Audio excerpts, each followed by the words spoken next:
Pessoal, bom dia, tudo bem? Vamos dar início ao capítulo 19, Holodomor, o Holocausto Esquecido.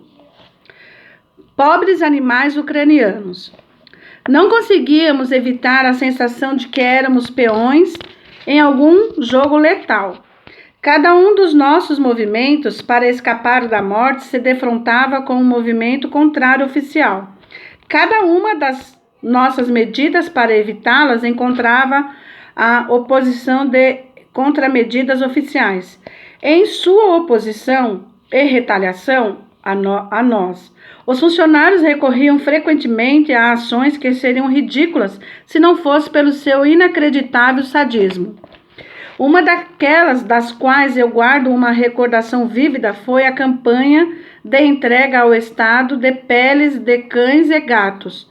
A primavera já vinha sendo anunciada pelos rouxinóis que cantavam nos pomares que desabrochavam, mas este ano ela não trouxe a alegria costumeira ao nosso povo, pois a fome havia atingido o seu posto culminante. Visto que qualquer coisa de comestível estava sendo consumida pelos moradores, os cães e os gatos se tornaram uma mercadoria muito desejável. Num desses dias de primavera, ouvimos disparo que reverberavam a alguma distância de nós. Os sons vinham do leste e, à medida que o tiroteio se aproximava, era acompanhado pelos latidos rumorosos, gemidos e ganidos dos cães.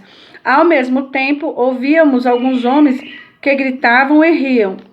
Isso parecia muito estranho numa ocasião em que todas as pessoas da vila andavam cabisbaixas e silenciosas. Subitamente, disparos ressoaram ao nosso quintal, em algum lugar por trás do celeiro, seguido pelo som de uma cadela que gania e gemia.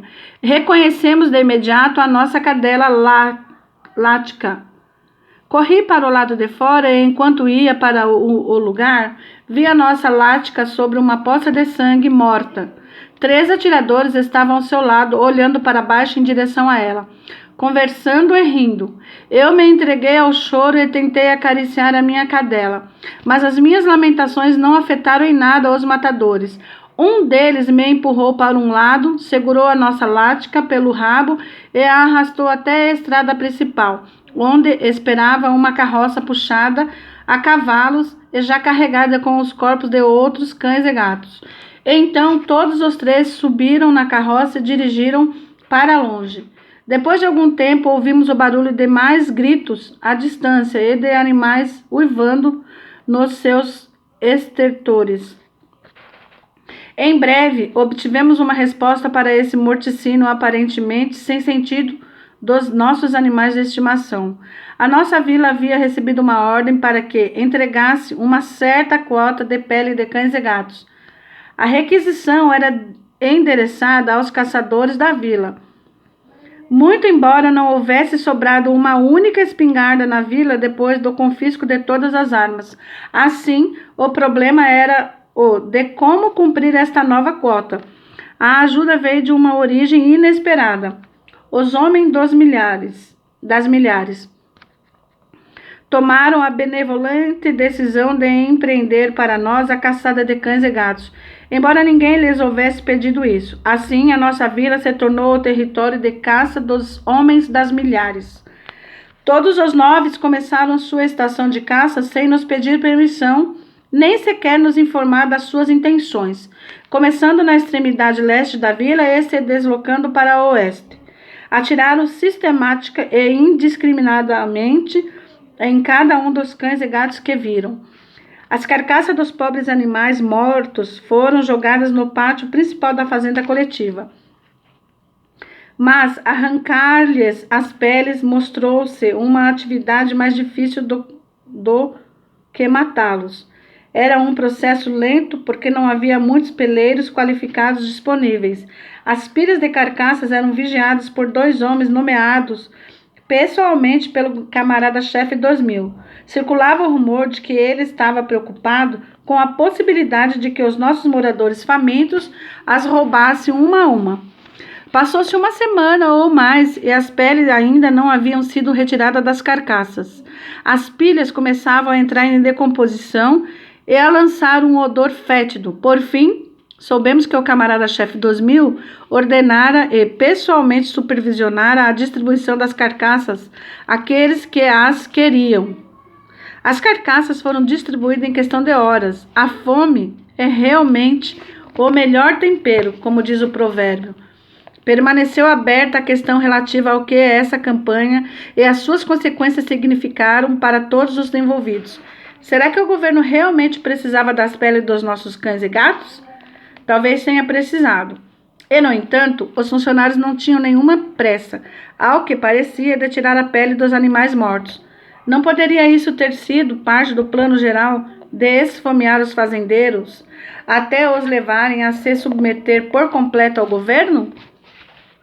Um fato de que os homens das milhares vieram para a nossa vila armados de espingardas indicava que esta campanha de morticínio de cães e gatos havia sido planejada e preparada antecipadamente.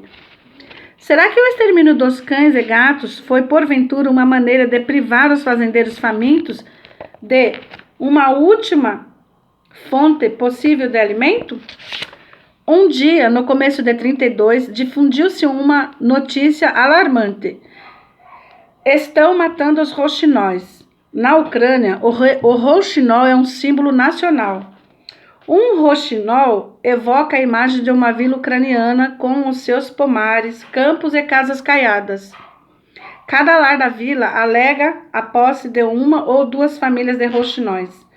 Costumávamos ouvir o canto dos rouxinóis na nossa vila, como a gente das cidades ouve concertos. Ninguém, nem mesmo os garotos travessos que iam no encalço de outras aves, jamais faria mal aos rouxinóis. Uma lenda transmitida ao longo de gerações de habitantes das vilas afirmava que a morte de um rouxinol traria uma calamidade para o lar ou propriedade em que o rouxinol houvesse morrido, ou, se um tal crime fosse concebível, morto por alguém. Mas a fome é impiedosa e fez as pessoas famintas se tornarem impiedosas com qualquer criatura, incluindo os rouxinóis. Desconsiderando a lenda, pobres diabos esfomeados começaram a caçar rouxinóis e outras aves. Os seus ninhos eram pilhados na busca por seus ovos e suas crias. Assim como os cães e gatos, os rouxinóis também se tornaram presas dos homens das milhares, embora desta feita não houvesse nenhuma campanha oficial voltada para eles.